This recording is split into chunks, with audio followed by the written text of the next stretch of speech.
నమస్కారం ఘంటారావానికి స్వాగతం. ముందుగా ప్రధానాంశాలు. రాష్ట్ర వ్యాప్తంగా భూభారతిపై అవగాహన సదస్సులు. ములుగు జిల్లాకు చేరుకున్న మంత్రి పొంగులేటి.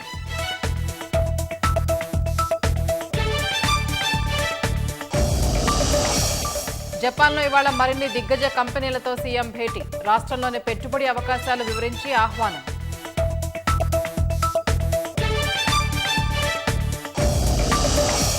సూర్యాపేటలో నకిలీ కార్డియాక్ సెంటర్ గుట్టురట్టు. మరో వైద్యుడి పేరు మీద చికిత్సలు చేస్తున్నట్లు గుర్తింపు.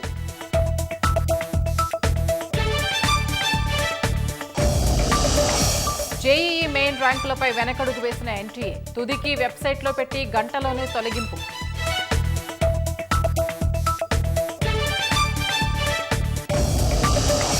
హౌతీ తిరుగుబాటుదారులపై విరుచుకుపడ్డ అమెరికా. వైమానిక దాడుల్లో 20 మంది మృతి, మరో 50 మందికి గాయాలు.